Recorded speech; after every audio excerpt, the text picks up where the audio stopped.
Welcome back to Pop Culture Exposé, where we are here to spill and unravel all of the secrets, scandals, and stories behind the biggest moments in pop culture history.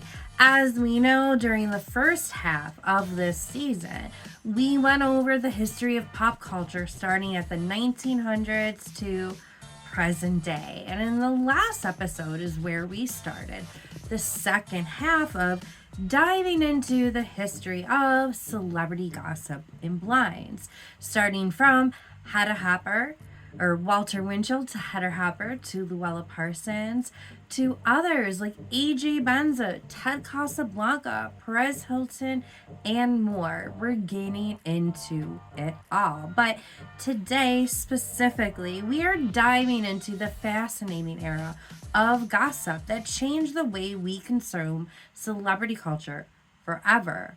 The age of the internet, Bynes, before social media gave us instant updates on our favorite stars and the constant drip of tea from insiders like Dumois, there was a world where celebrity gossip was shrouded in mystery.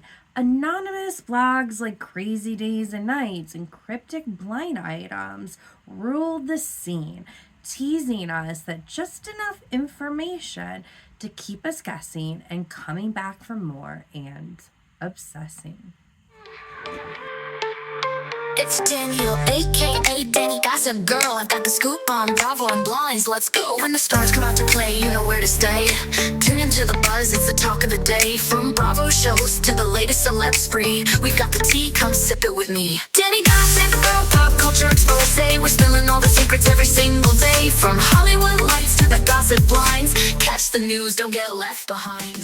The internet has ushered in a golden era for celebrity gossip, creating a new frontier for rumors, speculation, and the so-called blinds, those tantalizing, anonymous nuggets of gossip that send readers into a frenzy of speculation.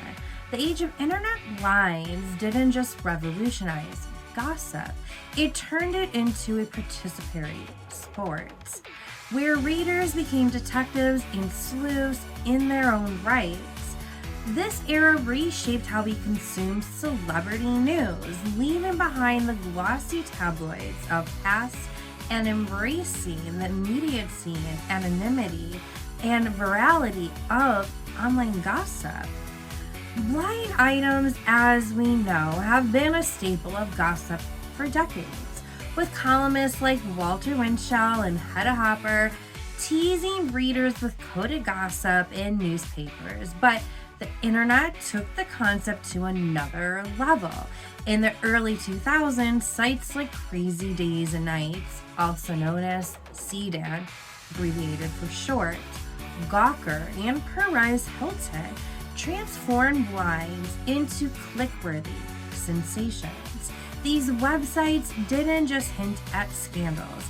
They invented the audience to crack the code, filling comment sections and forums with wild speculation. The anonymous lawyer behind Crazy Days and Nights became one of the era's most prolific purveyors. His Bynes, cryptic and often outlandish, fueled countless internet rabbit holes. The appeal was simple. Readers felt like insiders privy to Hollywood's deepest, darkest secrets, even if the truth was elusive. Social media supercharged the phenomenon. Platforms like Twitter and Reddit became breeding grounds for blind item discussions. Gossip threads on Reddit, like the famed Blind Gossip subreddit, allowed users to dissect blinds in real time, pooling their collective knowledge to identify culprits behind the cryptic clues. Twitter threads, meanwhile, made blinds go viral, pulling in casual users who might have never visited the original gossip site. I was definitely a part of that. The rise of Instagram gossip accounts like Dumois further democratize Bynes. Unlike Enty's sometimes convoluted writing, Dumois offered easy to digest celebrity gossip straight from anonymous DMs, bridging the gap between the casual fan and the hardcore gossip enthusiasts. Followers didn't just consume gossip, they actively contributed, turning Bynes into a collaborative experience. Why are internet Bynes so captivating? Part of their appeal lies in their ambiguity. They create a thrilling guessing game that feels like solving a mystery. For fans, it's a way to participate in Hollywood drama they love, piecing together rumors and connecting the dots. But there is also a darker allure. Bynes allow gossip to flourish without accountability. Celebrities' private lives become public speculation, often with little disregard for truth. For some, Bynes are pure entertainment. For others, they are a weapon to expose wrongdoing. Enty, for instance, had claimed his Bynes shine a light on the darker sides of Hollywood. Pedophilia, abuse, corruption, but critics argue that the lack of verification creates a minefield of misinformation. In this age, Bynes are both a tool for potential justice and a breeding ground for baseless rumors. The age of internet Bynes has also come with a fair share of backlash. Celebrities have sued gossip sites for defamation, while others have publicly debunked rumors spread by Bynes. Enty in particular has faced accusations of fabricating stories, pulling details from Reddit, or sensationalizing minor incidents. There's also the ethical question: are Bynes a harmless game or a harmful invasion of privacy? For some, Bynes are a guilty pleasure. For those targeted by the rumors, the fallout can be devastating. Careers have been derailed, reputations tarnished, and personal life scrutinized, all based on anonymous whispers.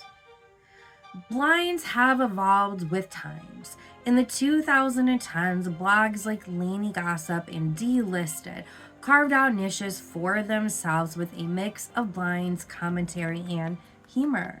Sites like The Shade Room shifted focus to urban entertainment, bringing Bynes to a broader, more diverse audience. Meanwhile, new players like Dumois rely on crowdsourced submissions, reflecting the shift toward user-generated content.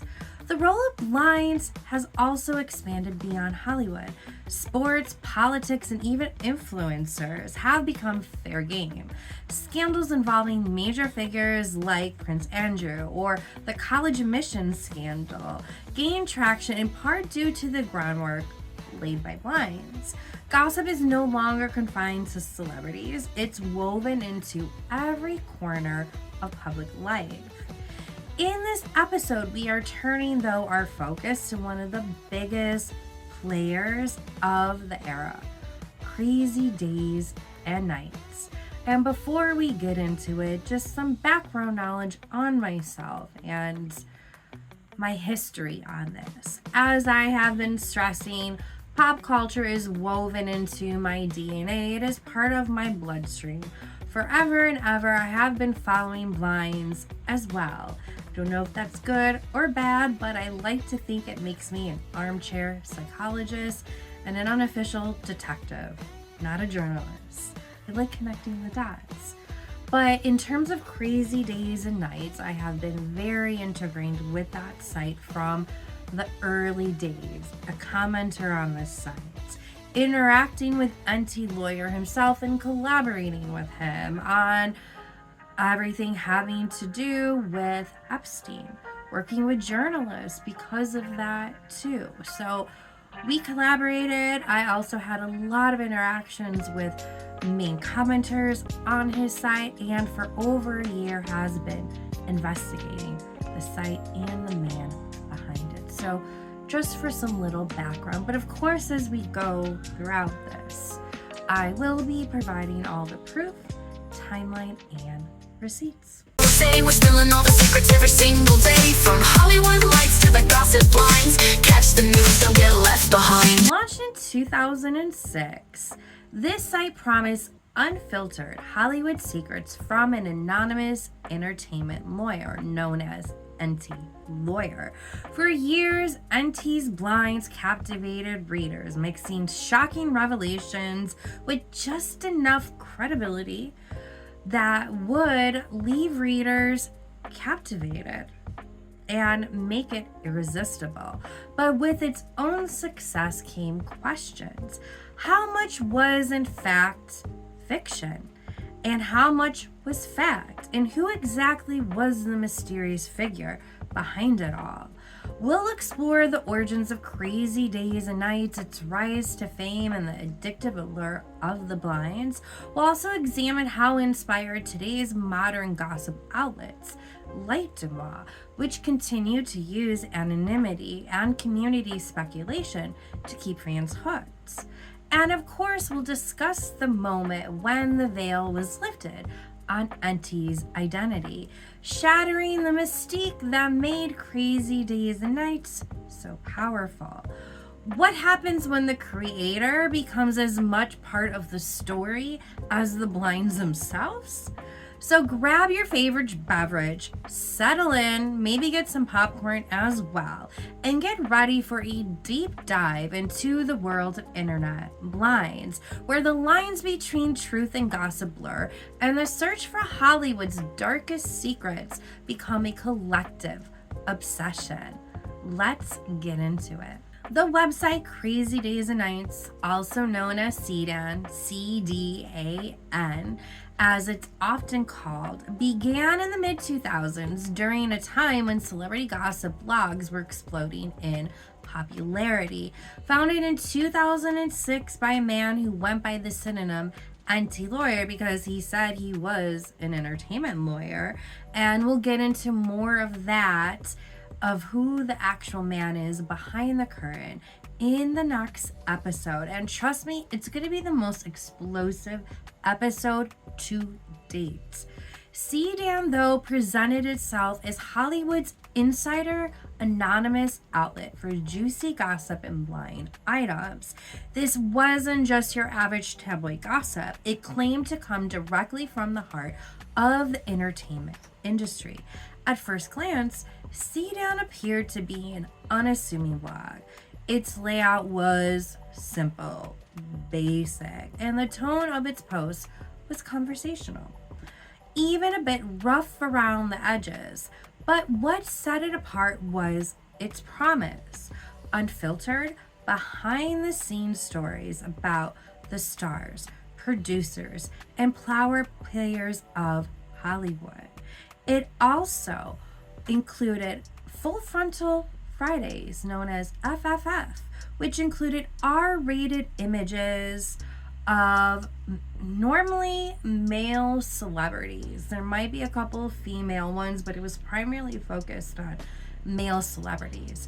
And then you can click on the link and it would take you to somewhere outside of the site where you could see the beyond X-rated images of it. So now, is that smart as an entertainment lawyer? Number one, to have a gossip site, let alone to bring in that X-ratedness above it, where you are fully putting up nude pictures.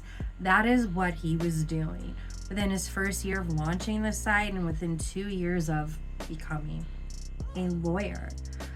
That persona he was putting off, though, was key to CDAN's allure, though even in the beginning it was shrouded in mystery.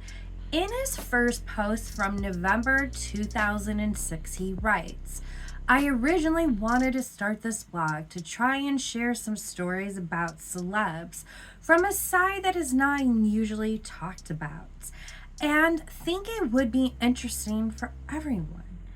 As this initial post intimates, the heart of NT's site is his readership. He lives for the readers almost as much as he lives for the drama, and especially the females. Now, as Leila Shapiro details in her New York magazine, The Man Who Gossiped Too Much, in his first post, Nelson wrote that he started his blog because he was in a unique position of being able to tell you of what really goes on behind the scenes and what even the gossip magazines can't find out. In the short biography he posted on the site, he claimed he had represented big stars going through arrests, divorces, breakups, and hookups, new deals, and cancellations. He promised to dish about his clients as well as his own Hollywood adventures with the celebs and pseudo-celebs who populated his life. If his claims were to be believed, Auntie was amongst the most connected guys in Hollywood. He was friends with Leonardo DiCaprio. He drank with Frank Sinatra. He picked up Katherine Heigl on the side of the highway when she ran out of gas, and collected Quentin Tarantino off a bender in Krakow. A disclaimer said that the site published conjecture and fiction in addition to accurately reported information. Blind items, though, were the site's bread and butter. These cryptic posts hinted at scandalous secrets involving celebrities, leaving readers to guess who the subjects might be. For example, a post might describe an A-list actress who had a notorious feud on set, or a troubled musician spiraling into addiction. The beauty and the frustration of these blinds was that they never named names outright, inviting endless speculation from readers. This format wasn't new, as we know, and if you listen to the last episode, gossip columns like that of Hedda Hopper and Luella Parsons had long used vague descriptors to drop hints about the lives of the rich and famous. But CDAN modernized the formula for the digital age, giving fans a space to speculate, discuss, and even try to solve these blinds in the comments. The sense of community it created became a major draw. During its early years, CDAN posted stories that range from mildly scandalous to downright shocking. Some of its blinds seemed almost too wild to be true, but occasionally a story would break in mainstream media and the blinds would suddenly appear prophetic. This gave Auntie a veneer of credibility and built up the site's reputation as a go-to source for Hollywood gossip. When we think of crazy days and nights, when story stands out as the pinnacle of Auntie's legend, My Week with Kay. This epic blind item, published in 2 sprawling parts, promised readers an inside look at the debauched, chaotic week Auntie allegedly spent with a legendary A-list actor. But as enthralling as the story was, it turned out to be nothing more than a carefully crafted fabrication, one that cemented Auntie's reputation as an enigmatic insider, even as it unraveled under scrutiny. Let's set the scene. Mr. K, as Auntie referred to him, was described as a 60-plus forever A-list actor, someone with a Hollywood legacy that could never be erased. The story is rich with absurd and salacious details. A man whose daily routine included starting his mornings with whiskey-laced coffee by 7:40 a.m., flipping through a big black book of conquests, and regularly calling an unlucky assistant, Auntie himself, in this case, to bail him out of increasingly ludicrous predicaments. One of the most vivid quotes from this story is Auntie's descriptions of Kay's larger-than-life presence. His presence screamed, You will notice me and bow down before me. And bow down Enty did, or at least that's what he wanted us to believe. The tale's piece de la resistance, however, comes when Kay overdoses on Viagra alternatives and faces an unfortunate medical issue. Enty, in a panic, calls a doctor on a pretense of suffering from the same condition. When told the solution might involve a needle, Kay's reaction is described in one of the Bynes' most memorable quotes. The look on his face was priceless. The resolution? Ice, whiskey, and of course, more chaos. Real kicker? My week with Kay, its tone, a mix of high-stakes Hollywood drama and absurd comedy. Kay drinks $2,500 bottles of whiskey, insults everyone within an earshot, and parades through LA in a haze of arrogance and body odor. There's even a climatic party scene where Kay and his aging Hollywood crony is described as not suitable for film at all. Call Enty to act as their emergency 2 a.m. bartender. The story was tailor-made for gossip lovers, outrageous, tantalizing, and just believable enough to hook readers. It painted Enty as a harried insider, reluctantly dragged into the orbit of a larger-than-life star. But here's the twist. None of it happened. Over time, as Enty's credibility came under scrutiny, it became clear that stories like this one were more likely the product of a creative imagination than actual insider access. The details were too cinematic, the characters too archetypal. Even the anonymous commenters were once flagged to solve CDAN's blind items began to question whether Kay ever existed. Still, my week with Kay remains iconic, not because it's true, but because it encapsulates the allure of blind items themselves, the chance to glimpse into a world we'll never fully know, to piece together puzzles from tantalizing clues, and to indulge in a fantasy of Hollywood that's almost too ridiculous. As Enty once said in a Bynes, the problem is that times have changed, but Kay has not. Perhaps that was true of Enty himself, whose early Bynes built his reputation, but eventually led to the downfall when the truth or lack thereof came to light. And we will be getting more into that in the next episode as we dive into Enty and Leela Shapiro's article more. However, the mystery surrounding the site's creator was just as intriguing as the Bynes themselves. Who was Enty Lawyer? Could he really be a practicing entertainment lawyer?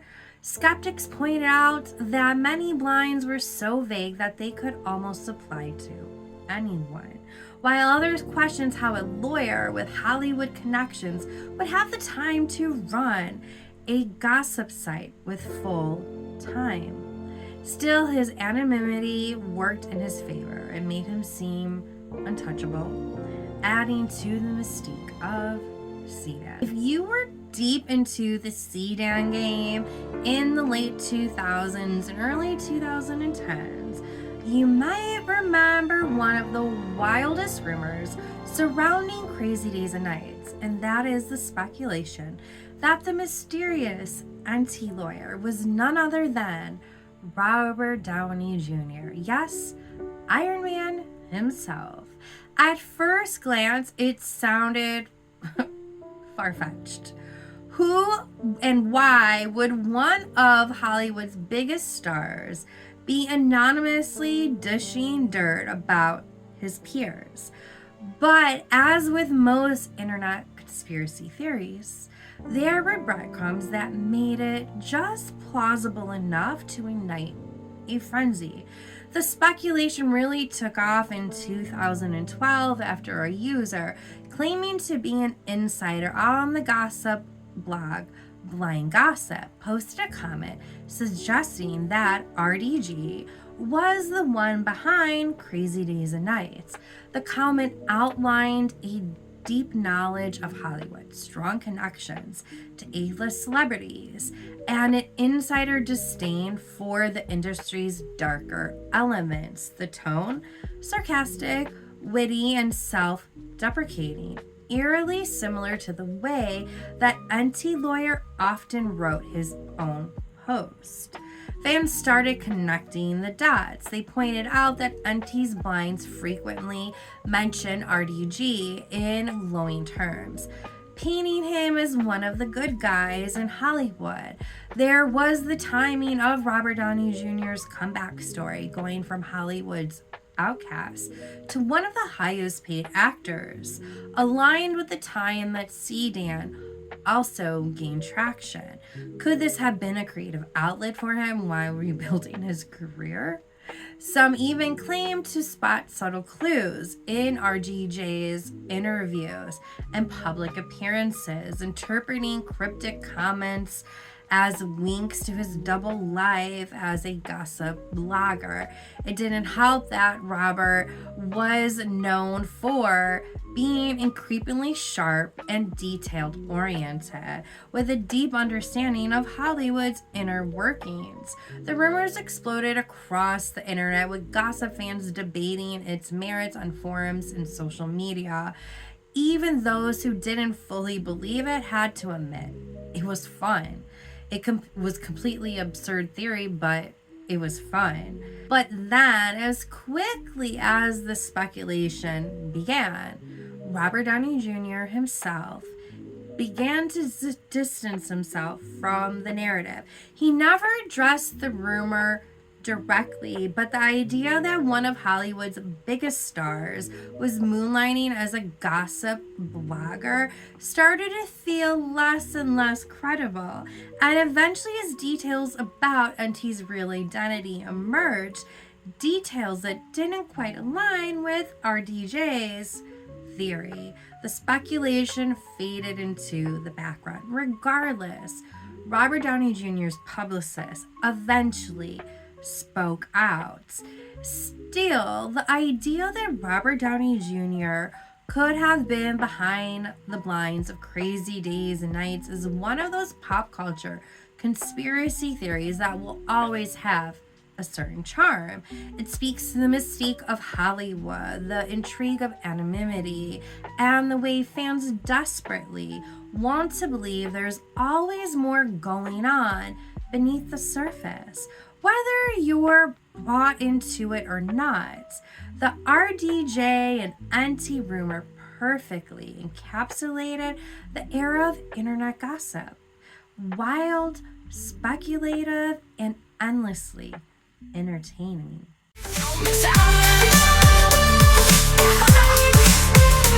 We're diving deep into the juiciest tales. As the 2000s progressed, CDAN carved out a loyal following. Readers appreciated its raw, unpolished nature, which stood in stark contrast to glossy tabloids and carefully managed celebrity PR.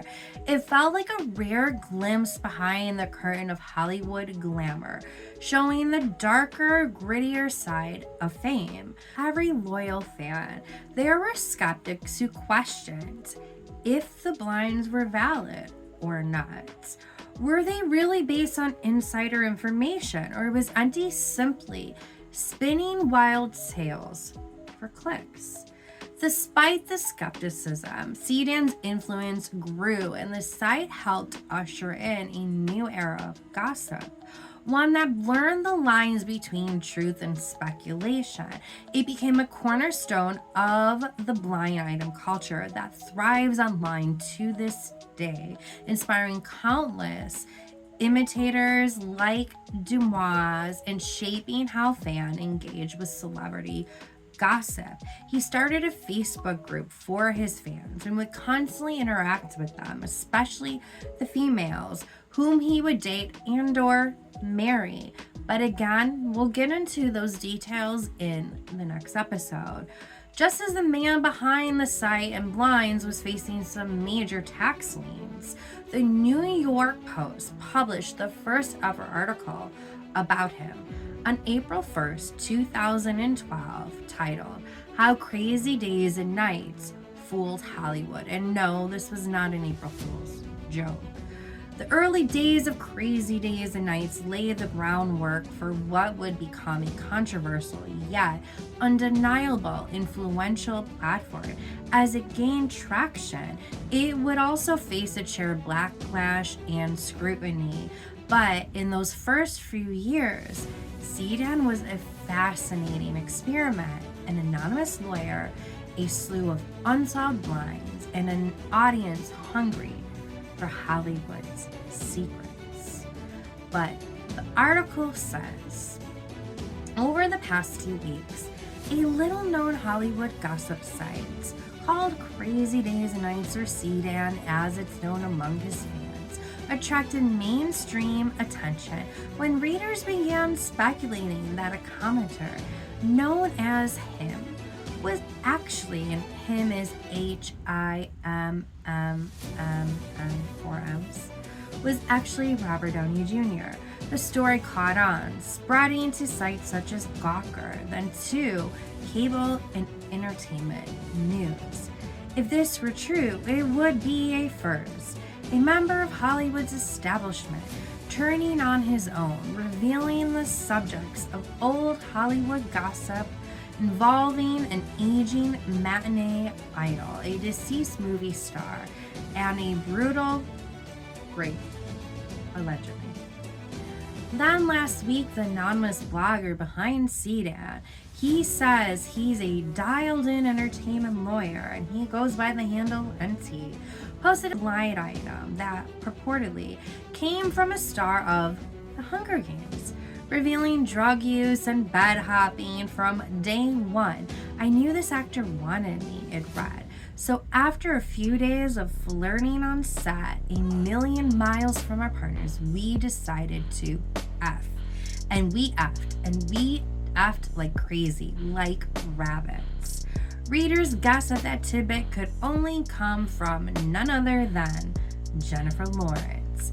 And like so much of what lives on CDAN, trying to determine the truth is akin to proving a negative.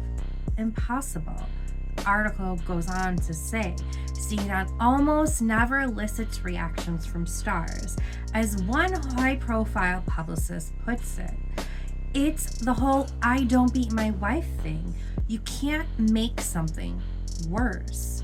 In Downey's case, however, his publicist issued an outright denial, and speculation moved along. What most everyone in Hollywood wants to know is just who is behind Crazy Days and Nights, and how can he be stopped?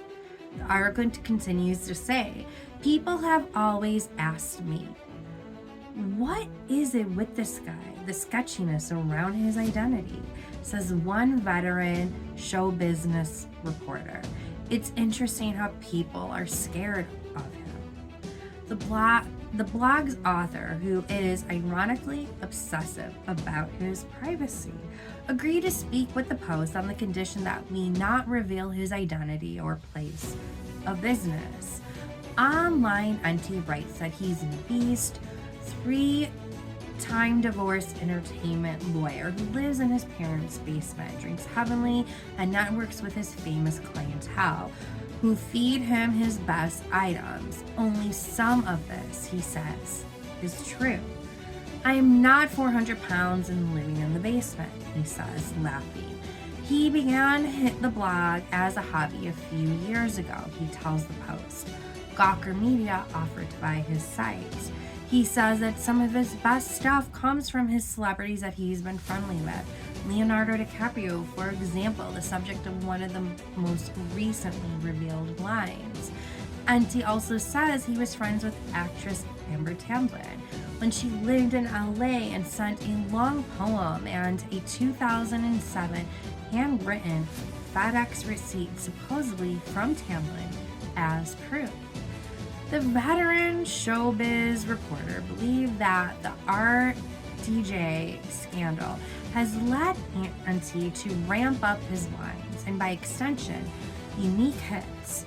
That's the only way to make money, she says. But the culture has become so damaging that someone who leaves anonymous comments can drive the story, she says.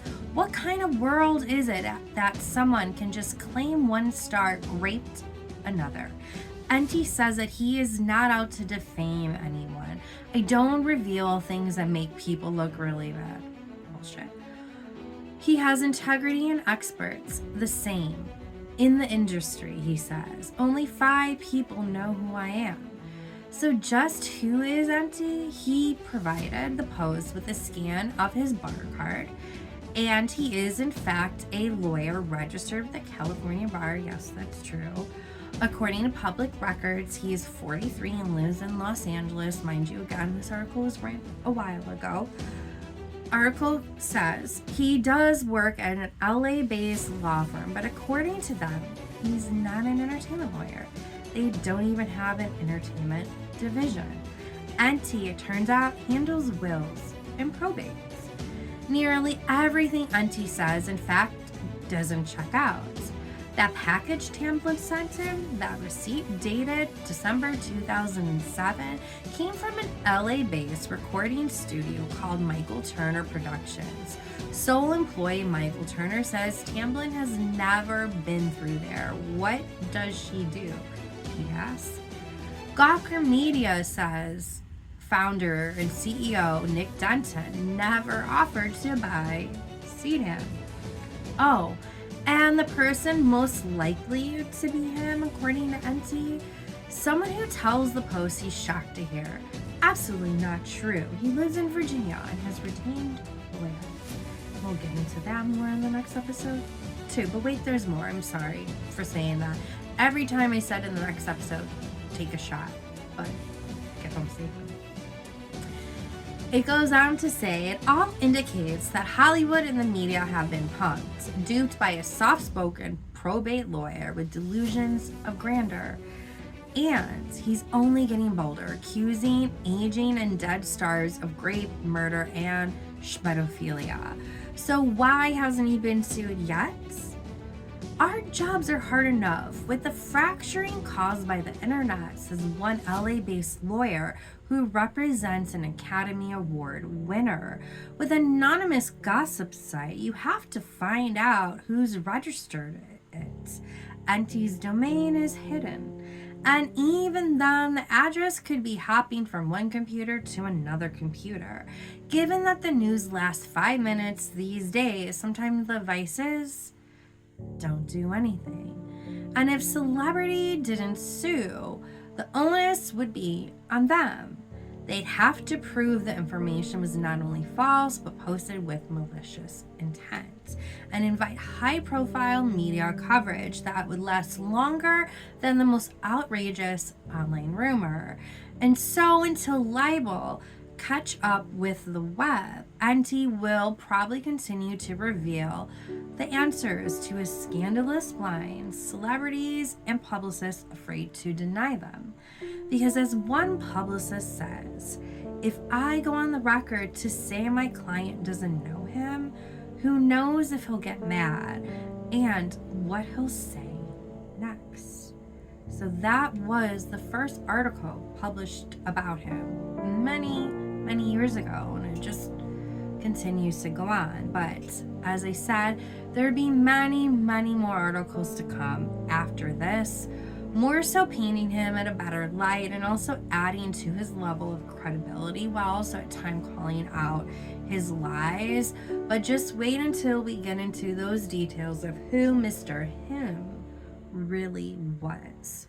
By the 2010s, the cracks in Auntie Lawyer's crazy days and nights empire were beginning to show. The site had been built on salacious blind items and the tantalizing mystery of its anonymous author, a self-proclaimed Hollywood insider with a finger on the pulse of Tinseltown. But as more readers began to question the authenticity of the blinds and Auntie's own credibility, something unexpected happened.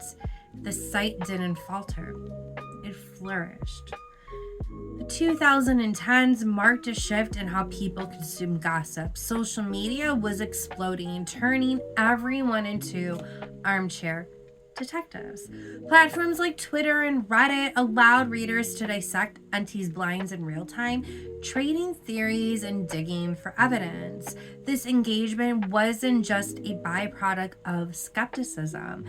It became part of the fun, even as doubts surfaced about Auntie's credentials and the validity of his claims. Crazy Days and Nights became more interactive, transforming into a hub for conspiracy theories and crowdsourced investigations. Part of what kept the site alive during this period was its pivot to increasingly outrageous content. Gone were the vaguely believable tales of backstage squabbles or Hollywood hookups. Instead, Auntie leaned into darker, more fantastical narratives, stories of secret cabals, human trafficking, and powerful elites pulling the strings behind the scenes.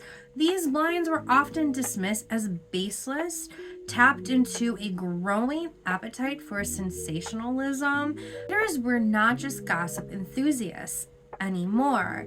They were truth seekers, trying to unravel what they saw as hidden corruption of Hollywood. One key to Auntie continued success was his ability to weave his stories into broader cultural narratives. As movements like #MeToo exposed real abuses of power in Hollywood, Auntie positioned himself as a whistleblower of sorts, claiming to have been calling out these issues for years through the blinds. Posts that once seemed absurd, like blinds about predatory behavior or systematic exploitation, gained new relevance in the light of the actual scandals involving figures like Harvey Weinstein. But for every blind that lines with reality, there were dozens that didn't. By this time, Auntie's identity had become a semi-open secret. Far from being a high-powered Hollywood attorney, it was then revealed within the last year he was to be John Nelson, a former entertainment lawyer with questionable connections and an even more questionable past. The revelation didn't deter his followers. In fact, it seemed to embolden them. For many readers, Auntie's identity didn't matter. What mattered was the allure of the blinds themselves, the puzzles, the drama, and the occasional overlap with the truth.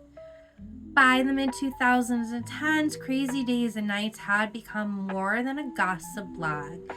It was a cultural phenomenon, a relic of pre-social media era that had adapted and thrived in a new digital landscape. Its rise, despite its unraveling truths, speaks to a larger truth about human nature. We're drawn to stories even when we know they might not be true.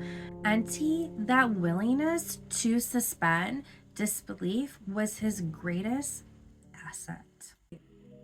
In 2016, on the same day that the man behind the curtain of Crazy Days and Nights was sued for child support, the acclaimed Vanity Fair, yes, Vanity Fair, continued to pull back the curtain on who Auntie Lawyer really was, even though at that point it was yet to be revealed that he was really John Nelson. They continue to show that he was lacking the connections that were needed for these wild tales that he would spin. The profile painted a picture of a reclusive man with an unkempt apartment and a penchant for ordering takeout, a far cry from the image of an insider sipping cocktails with A-listers. One of the article's most damning revelations came from Nelson himself, who admitted, "I don't vet any of the information I get." This shocking confession struck at the heart of his Bynes' credibility, underscoring their reliance on hearsay rather than firsthand knowledge. They note, Enty operates with the belief that he is under minimal threat of legal repercussion, and he is used to publicists turning a blind eye to his items. Therefore, he says, no celebrities are immune to being subjects on crazy days and nights. Still, he has a code. When it comes to the reveal process, he says he won't out anyone. He won't talk about people's children. And he publishes kindness items about stars who do charitable acts sans publicity. It's this whole culture of, oh, I have to stay in front of the cameras, he says. That's the kind of behavior I really don't like. That's the kind of thing I expose. And he doesn't always stick true to this code he says he has. The article highlighted Enty's pivot to increasingly outrageous content, from salacious celebrity hookups to sprawling conspiracy theories about Hollywood's elites. Yet when pressed about these claims, he doubled down, insisting, "You don't have to believe it. I don't care." This quote perfectly encapsulates the site's ethos: entertainment over truth. Despite the expose, Vanity Fair acknowledged that Crazy Days and Nights remained wildly popular. The Bynes' addictive nature, the site's ability to tap into cultural anxieties about power and secrecy allowed it to thrive, even as its creators' credibility crumbled. Perhaps the most striking takeaway from the profile is how Enty rationalized his approach to gossip. He described himself as a storyteller rather than a journalist, declaring, "The Bynes are just modern day parables." It's a framing that allowed him to sidestep accountability while leaning into the site's myth-making appeal. The article says, celebrities are used to their names being plastered across headlines, so it's easy to eye roll at Crazy Days and Nights. But ignoring Enty's reveals only goes so far when he says the site boasts millions of views a month. And sure, Enty's Bynes and reveals can be wrong, but he claims to be quite discriminating. While smaller Bynes sourced from eyewitnesses get revealed on a daily basis, larger Bynes are only revealed if Enty has a direct line to them.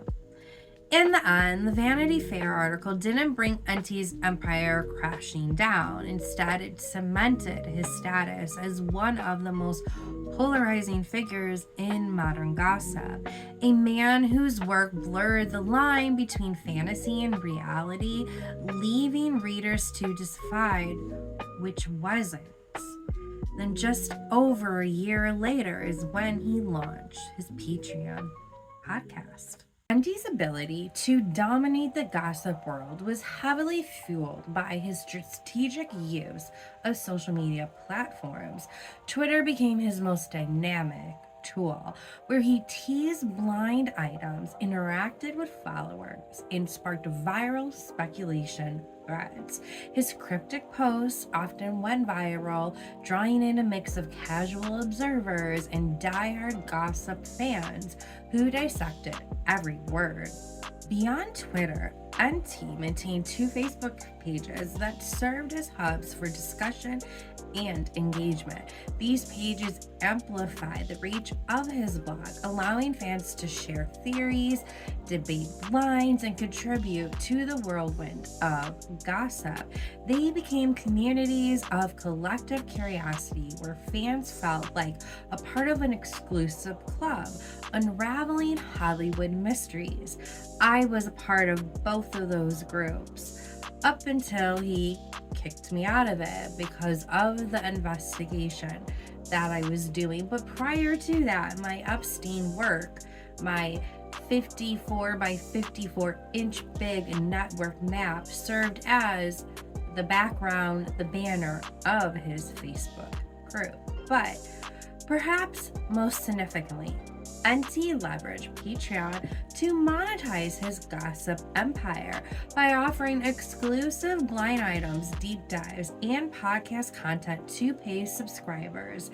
He created a direct revenue stream where deepening his relationship with the most dedicated of fans.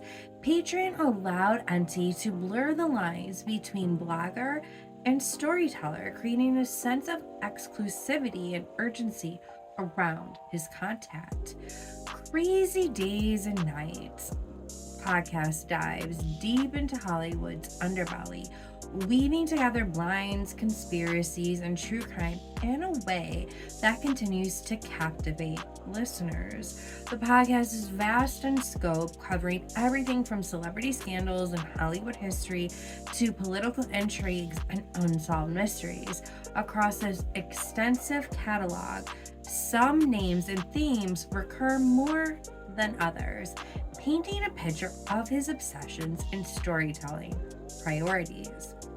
Britney Spears stands out as one of NT's most dissected subjects. Her life, career, and ongoing legal struggles are explored through the Britney Spears Odyssey, a 25-part series. NT delves into her conservatorship, personal relationships, and public battles, painting a complex portrait of the pop star. Following Britney is Lindsay Lohan, whose chaotic journey through fame is detailed in the Lindsay Lohan Odyssey, a 33-part exploration. From her rise as a child star to her controversies and scandals, Lindsay's story remains a centerpiece of NT's work. Angelina Jolie is another frequent topic, covered in a 24-part series that examines her career, personal life, and reputation in Hollywood.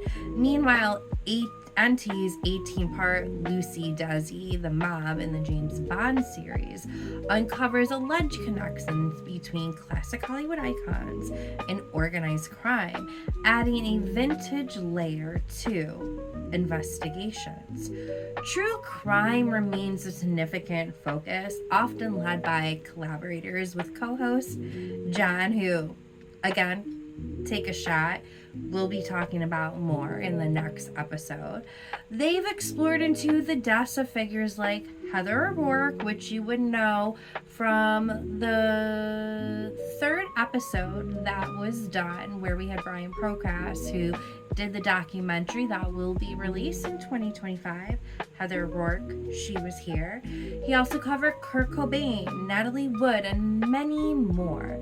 Jen's expertise enhances the episodes here and there that dig into unsolved murders, mysterious disappearance, and sinister Hollywood stories. Although her facts and expertise has definitely been questioned at time, I can't really speak to that. I have not listened to the true crimes that much and have done enough investigation on her actual details. Now, their relationship, that's another story.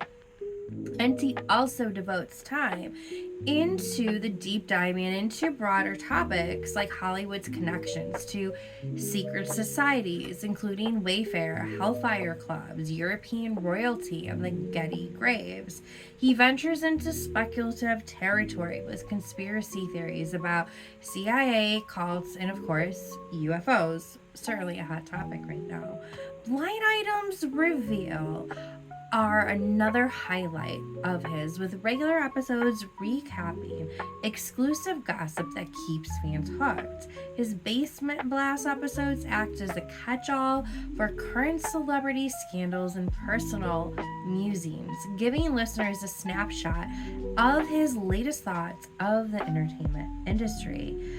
NT frequently collaborates with other podcasters and insiders, guest hosts like Tiffany Fitzhenry, Cassandra and Dumois have brought additional insight over the years, while guests like Phoebe Price and even Maria Farmer from the Epstein case offer first-hand perspectives on Hollywood's darker side.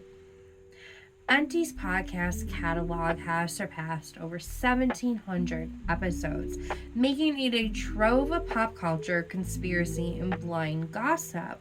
Whether it's revisiting the golden age of Hollywood or dissecting modern-day scandals, the podcast offers listeners a unique lens into the entertainment world.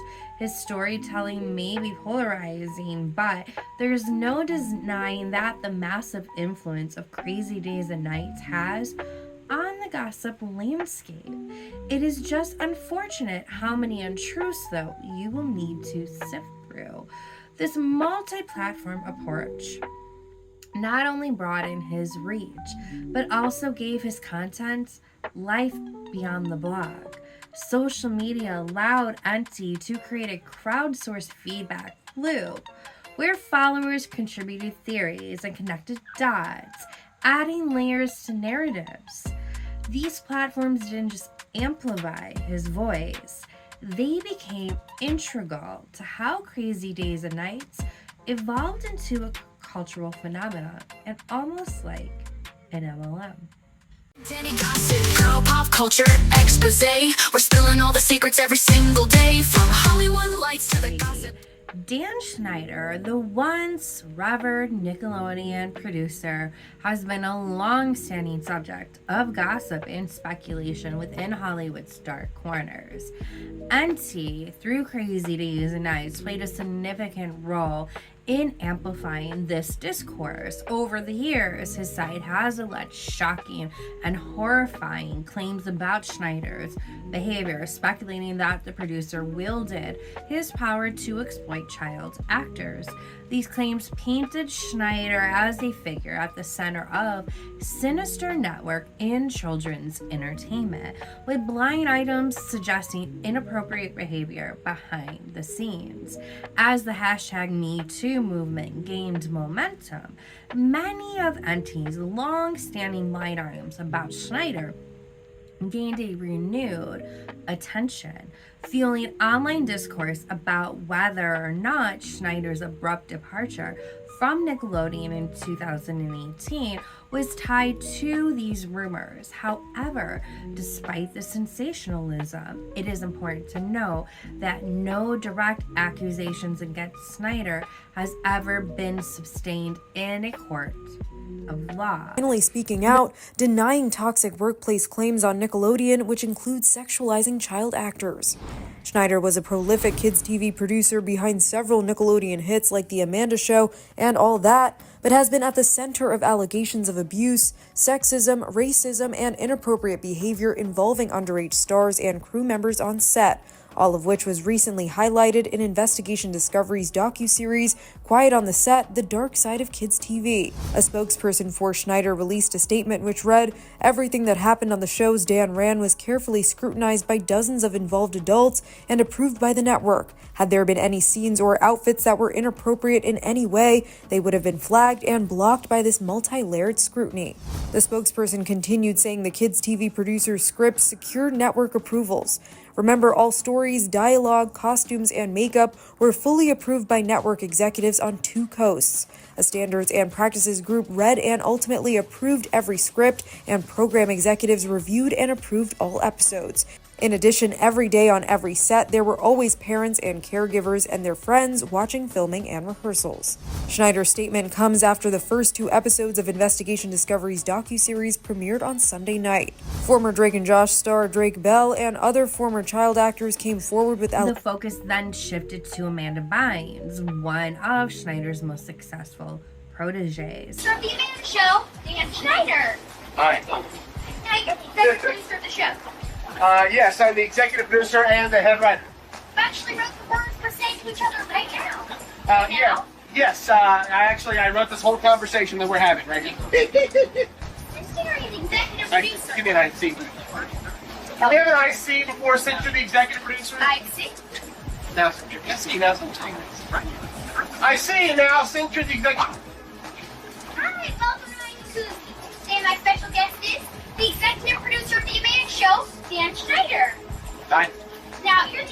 producer of the show? Yeah, I am the executive producer and I'm the head writer. You actually wrote the words you're saying to them right now? Yes, I actually wrote this whole conversation that we're having right now. I see. Now, since you're the executive producer of the show, can I arrange? Whose public struggles have been a subject of intense scrutiny and heartbreak. And he frequently connected Bynes' mental health decline to the alleged predatory culture of Nickelodeon, hinting that past trauma might have played a role. He pointed to Bynes' agnostic behavior and her cryptic tweets and her legal battles as evidence of deeper issues stemming from her time as a child star. Perhaps most controversially, and he speculated on Amanda's secret Twitter account, which seemed to allude to coded messages about abuse in the entertainment industry. These accusations were further fanned by Reddit threads and gossip sites which dissected her posts for hidden messages and memes. The narrative that NT wove suggested that Bynes' public unraveling was a direct consequence of Hollywood's toxic power dynamics, particularly during her Nickelodeon years. NT would also go as far to say that he was friendly with Amanda Bynes, who he would say would message him over the years and even submitting her own lines. But let's hear it from his own words with the segment from his podcast that he posted on YouTube. It is time to talk about Amanda Bynes. And she has had a unique thread through the history of the site, pretty much from the first year, not even the 1 year anniversary. She's always kind of been that consistent thread throughout the history of it. Tell you up front, this is going to be 2 parts.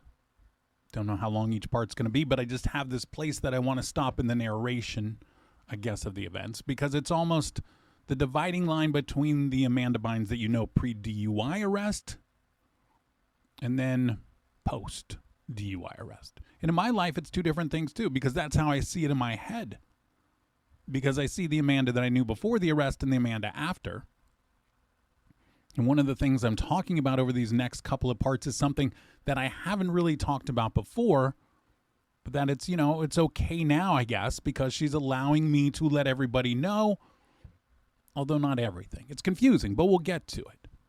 There's some things that she's okay with sharing, and then there's some things that she's not. So, there's pieces of that, yes, there's pieces no, so I'm trying to respect that. But I wanted to go at this from a little bit different angle than we normally do. It's a little bit different. It's a little bit more personal because, like I said, it's been going on from about October 2007 to as recently as a couple months ago, maybe definitely March. We're in October, so you're talking 11 years pretty consistent that she's been involved, whether she always knew it or not in the site and things like that.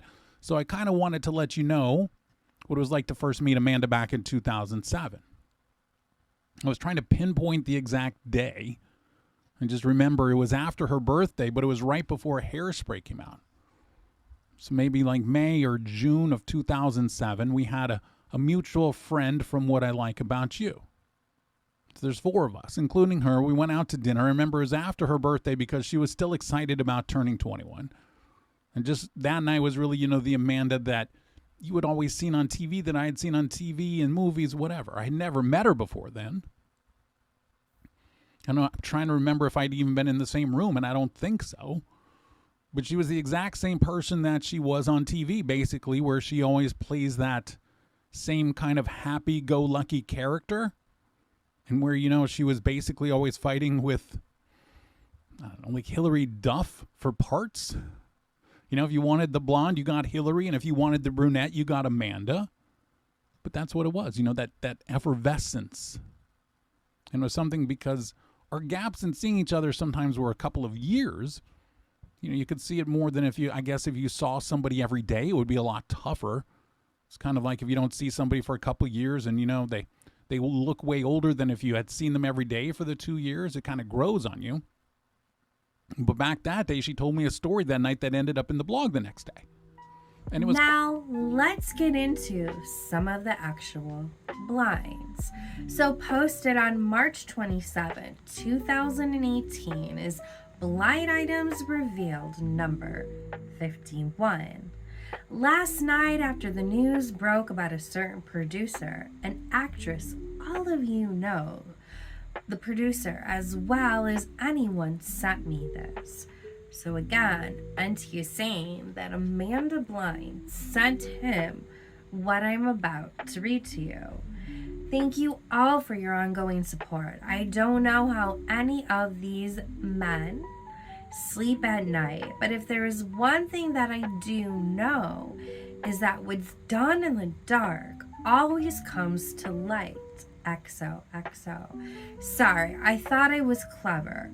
Unfortunately, I will obviously not be making any comment whatsoever for obvious reasons. And unfortunately, I feel as though the only way that legitimate stories can make the headlines regarding blank is if others publicly speak on his behavior. Blank was truly like a second father to me, but things change. And after the second incident, I don't know if I will ever be able to have children or the family of my dreams. People have been picking this scab for years. I just won't be the one who finally rips it off. And again, he said that Amanda Bynes sent it to him. And if you look at the blind posted, part of the crypticness of it is that there's certain letters spelled out, and when it spells it out, it says Dan did it. Another blind, and this isn't the only of them, these are just the ones being covered right now, is this next one. It is blind item from June 10th, 2019. It is called Thoughts Out Loud. This is what I've been upset about for the past 6 months.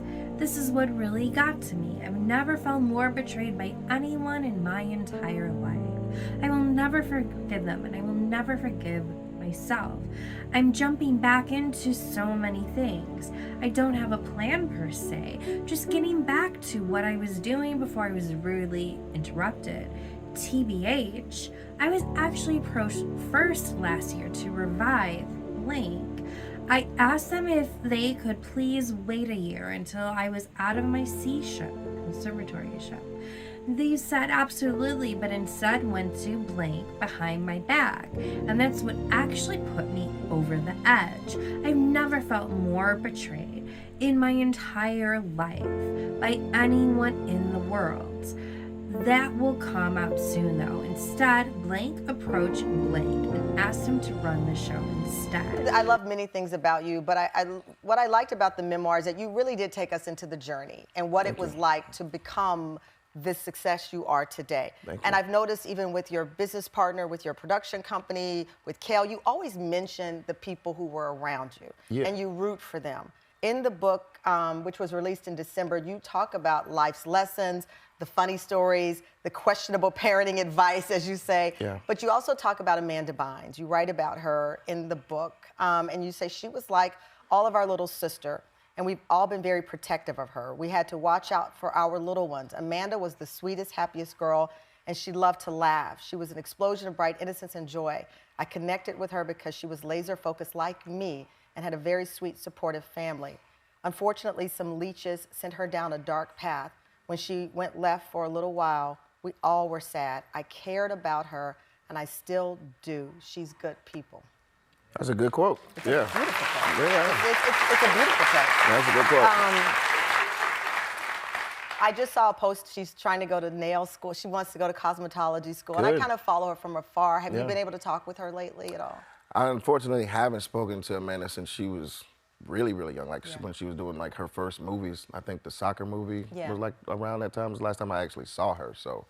But you I'm chose just to rooting write for about her it, from afar because I'm just going down memory lane. I And had I to hear about it in the press. They screwed me out of $2 million project and lied to me. I'm hoping a movement similar to #FreeBritney is sparked some concern with my situation. I've not received a dime from my parents in 5 months, which is highly illegal because it is a court-ordered. My mother tried to fight the early release and tried to fight with doctors to get my discharge annulled. Most of my income comes from a beautiful house that I purchased in 2011.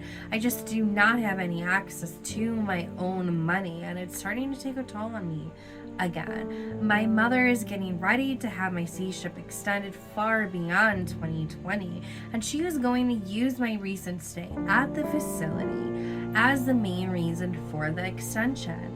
My mother refuses to give me any funds for school or daily necessities, but had no issue buying a new home in Leander, Texas with my money. I literally just have 1 semester to finish, and I will be officially fit to graduate. This is absolutely insane, and something needs to happen. Most things aren't always as they appear. I cannot afford any more negative PR, but I have no other choice. It's been extremely hard to move on and to move forward with the limited resources that are being made available to me. I cannot even afford the school supplies that I desperately need for my last semester. My mother wants nothing more than to see me fail, and I'm scared she might succeed permanently. I'm just very upset with what blank did to me. I was literally praying for that job with blank. I never prayed so much in my entire life. I just wanted them to wait a year until my conservatorship was over and free. I feel like I would have looked my best ever, considering the amount of work I would have put into myself, into my talent, into my craft, plus my countless hours in the gym, etc., especially knowing that I would have been the face and the name of the show that I helped become a hit success. I literally thought that blank would have waited and gave me the opportunity. I was skeptical, but they assured me that they would have waited, but instead I had to hear about it from the press. Like most things, I've never wanted anything more in my life, but hey, time is money, I guess, and they wanted to rush something that they should have definitely not have been rushed. I guess that time is money, and I'm not sure if blank is aware of what they did to me or what was planned, but I met with blank last year, and there were photos of me leaving one of the meetings with them. This was the actual reason for everything. This was what caused me to just sort of give up and felt like I may have needed professional help. It sounded so ridiculous when people were told that it was stress from my blank photo shoot. Huh? What stress? I love the blank photo shoot so much. It was shot over the summer. I just don't understand. T. Amanda Bynes breaks the internet. The 32-year-old actress sat down with Paper magazine and opened up about her turn from the picture-perfect child star to tabloid target.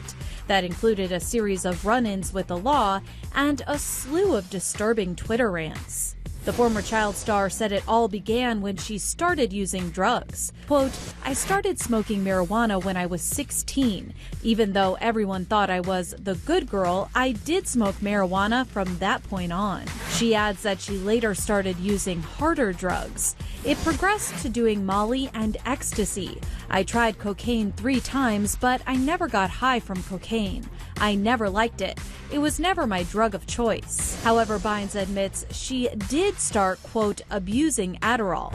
That's when she says things began to spiral, and in 2010, she announced her decision to quit acting after attending a screening of her last film, Easy A. "Can we please be friends?" "Absolutely." Quote, "I saw it and I was convinced that I should never be on camera again, and I officially retired on Twitter, which was, also stupid. But, I was high and I was like, you know what, I am so over this, so I just did it. But it was really foolish, and I see that now." After retiring, Bynes says she had a lot of time on her hands and would, quote, literally be stoned all day long, watching TV and tweeting. While she declined to get into specifics about some of her more alarming and hurtful tweets, she did express her regret. Quote, "I'm really ashamed and embarrassed with the things I said. I can't turn back time, but if I could, I would. And I'm sorry to whoever I hurt and whoever I lied about, because it truly eats away at me." This is the first time Bynes has opened up publicly since her 2017 interview with Holly Scoop. But the public hasn't really seen you in 5 years. And I think your fans want to know, how are you doing? I'm doing great, thank you. Really great. And that Amanda Bynes interview, how did you land that? I've known her for years, and she wanted to come out to tell people that she was okay. She just wanted to show people that she's alive and doing well and having fun. Now Bynes tells the mag that she's almost 4 years sober. Quote, "I don't miss it because I really feel ashamed of how those substances made me act. It was like an alien had literally invaded my body." Bynes says she plans to return to acting, quote, "with excitement and hope for the best." So a lot of that has to do with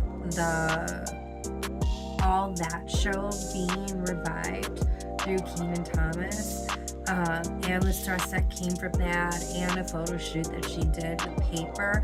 And this could or could not be true, but to really say that this came from Amanda herself is extremely speculative and does require some critical thinking. Because what Auntie does so beautifully and poetically is taking little kernels of truth or aspects that are out there in Reddit or her secret Twitter page, or seeing articles that were posted days before that maybe some people are not paying attention to, and he will turn it into a light. So those are two of the ones that had to do with that. And again, that one first line allegedly spelled Dan didn't. Now, while some of these claims may contain elements of truth, it is crucial to recognize how Auntie builds his stories, as I was saying. Much of his content appears to originate from public speculation, Reddit research, and other gossip sources. Many of the allegations against Schneider and the analysis of Amanda's cryptic message are pieced together from grains of truth, as others have noted. Auntie's talent lies in the crafting of compelling narratives from whispers in the entertainment world, leaving readers to determine where the truth ends and the speculation begins. Tune into the buzz, it's the talk of the day. From Bravo shows to the latest celeb spree, we've got the tea, come sip it with me. Danny Gossip Girl, Pop Culture Exposé, we're spilling all the secrets every single day. Get your fix of pop culture every night. Ooh, what's happening in Beverly Hills? Danny Gossip. As we've explored Auntie Lawyer's crazy days and nights becoming a cornerstone of the internet blind item era, where Hollywood secrets and scandals found a home shrouded in mystery and intrigue, his anonymous persona, cryptic writing style, and often unverifiable claims created a space for deep speculation, one that blurred the lines between whistleblowing and wild fabrication. But as the internet evolved, so does the way in which gossip was consumed and disseminated.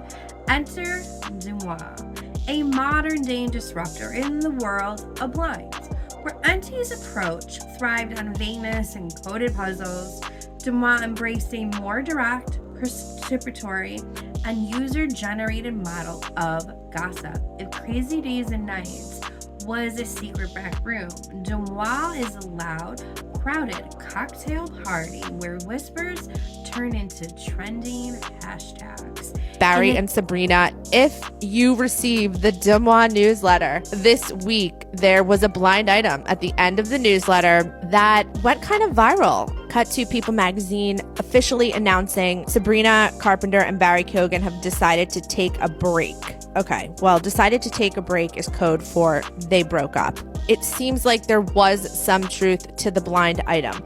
Now, as far as the cheating, that's the part that I am unsure about. I obviously did ask someone. This is what they had to say. They said, apparently there is a girl In this next section, we'll explore how Deuxmoi redefined the game from its roots as a fashion blog to its transformation into the internet's hottest gossip hub. We'll dive into the allure of Deuxmoi's real-time approach, its crowdsourced submissions, and its uncanny ability to reflect the modern age of gossip, fast, viral, and inherently interactive. While Enty was the pioneer of internet blinds, Deuxmoi brought them into the social media spotlight, changing the way we engage with celebrity culture forever. Happy Thanksgiving to those who celebrate. Taylor and Travis. As far as I know, Taylor is in Kansas City for Thanksgiving. Somebody dropped in the Q&A. A friend has on good word that the two hottest T's bought a house together. They are contractors, meaning the friends are contractors. Now, you're going to ask where. I'm not going to tell you. We don't need to know where. We just need to know that if both of their names are allegedly on a legal document for property, that sounds like they're setting up house, like setting up official house, if you know what I'm saying. Let's get into it. Deuxmoi, often described as the internet's gossip guru for the modern age, began as an anonymous Instagram account that transformed into the pulse of celebrity culture. Its journey is as intriguing as the blinds it shares. Deuxmoi started as a lifestyle and fashion blog in the early 2010s, posting about style, inspiration, and trends. But the pivot that would define its legacy came in the pandemic in 2020. As people were stuck at home, craving connection and distraction, Deuxmoi tapped into that zeitgeist, opening its DMs for anonymous celebrity sightings, tips, and whispers. This seamlessly small shift would forever change the game of gossip. Initially, Deuxmoi's submissions ranged from mundane sightings of grocery stores to rumors about who's dating whom in Hollywood, but the account's unique selling point was its speed and inclusivity. Unlike traditional blind item platforms, Deuxmoi democratized gossip. Anyone could submit, and many did, spanning the globe. This allowed the account to build a near real-time crowdsourced map of celebrity activity. Suddenly, the mystery of blinds became a shared experience with fans dissecting submissions in real time. Deuxmoi's Instagram stories became a living, breathing feed of celebrity gossip. Everything from A-list scandals to niche tidbits about reality stars, and unlike earlier blind creators, Deuxmoi made no claims to investigate reporting or deep insider knowledge. Instead, the account embraced its role as a conduit, explicitly labeling its posts as unverified. This transparency periodically made it feel more trustworthy to many, and that's something she continuously does in her podcast as well. Deuxmoi operates with a set of loosely defined principles that balance the chaos of crowdsourced submissions with a veneer of responsibility. One of the most notable tenets is no malicious intent rule. Submissions deemed overly cruel or invasive, such as health rumors or details about children, are often filtered out. Deuxmoi also avoids outright naming individuals accused of severe misconduct, sticking instead to vague identifiers like a certain A-list actor. This approach, while criticized by some for perpetuating harmful speculation, it's a stark departure from the more direct accusations of platforms like Crazy Days and Nights. Additionally, Deuxmoi's method of anonymizing the submissions plays a dual role. On one hand, it protects the privacy of contributors. On the other, it shields the account from liability. By distancing itself from the claims, Deuxmoi has created a space where rumor thrives, but accountability is elusive.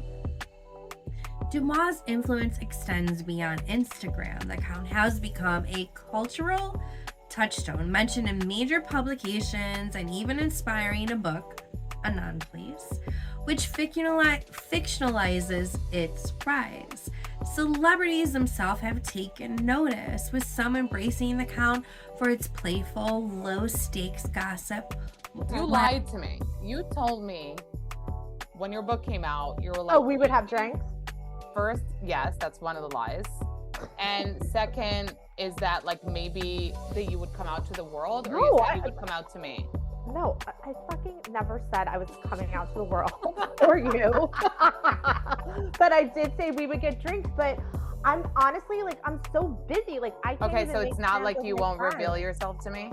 No, Do you we trust could me? totally have drinks. Well, let's text. Like I text a lot of people. I text a lot. But do they know who you are? No. So the answer is no. People don't know who you are, even in the industry. But if we have drinks, you're gonna have to fucking tell me. I am. Why can't you just call me Do? Are you fucking joking me? Wait, are you serious? While other criticizes its perpetuation of rumors, yet its popularity remains undeniable. From sparking internet-wide debates about soft launches of relationships to predicting breakups before tabloids catch on, Dumois has redefined gossip as collaborative, interactive experience. Part of Dumois' success lies in its ability to reflect the zeitgeist of the digital age. You've talked about us a lot. You talk about celebrity, pop culture. I want you on. Now, this ghost thing that we're doing right here, I like the eye in the sky. I was flipping through the notes. People actually know who you are.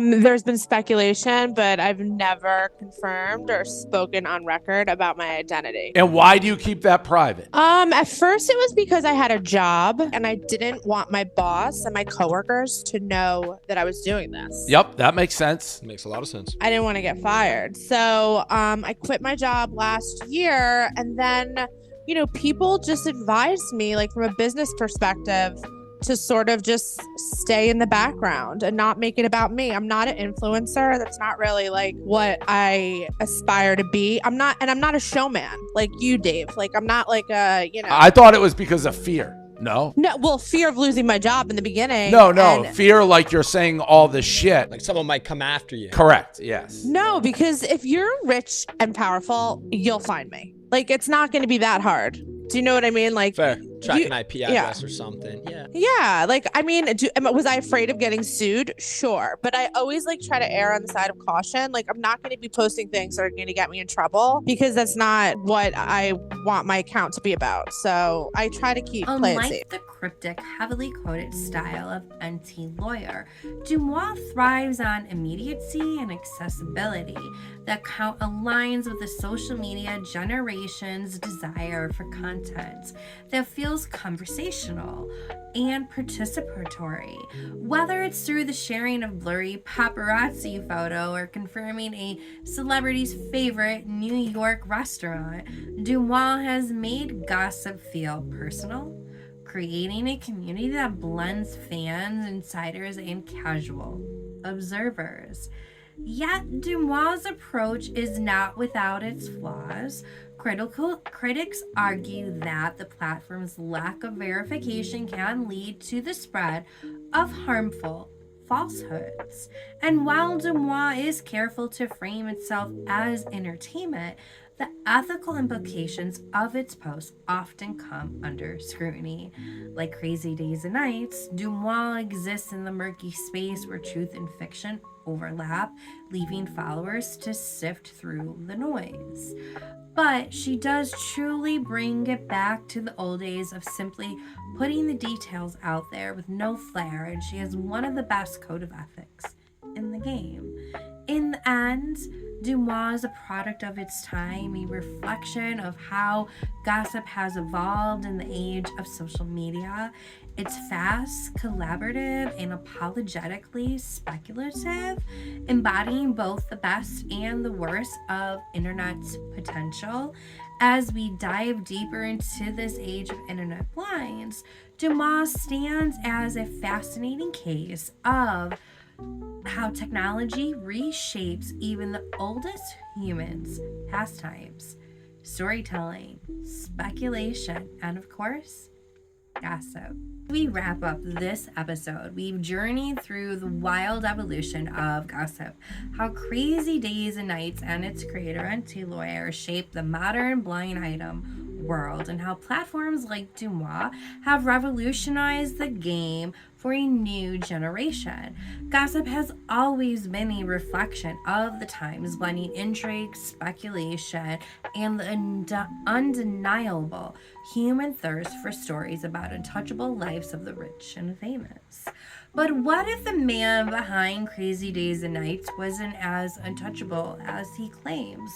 What if the architect of so many salacious tales, the one cloaked in anonymity, has his own story to unravel, one filled with contradictions, questionable alliances, and players who have stepped forward to shed light on his shadowy persona? In this next episode, we lift the veil on the man behind the blinds, John Nelson. We'll explore who he really is, his connections, and the key players of his tangled web of gossip and intrigue. With hard evidence and first-hand accounts, we'll lay it all out on the table, challenging everything you thought you knew about Auntie Lawyer. You won't want to miss this next chapter where speculation meets investigation and the myth collides with reality.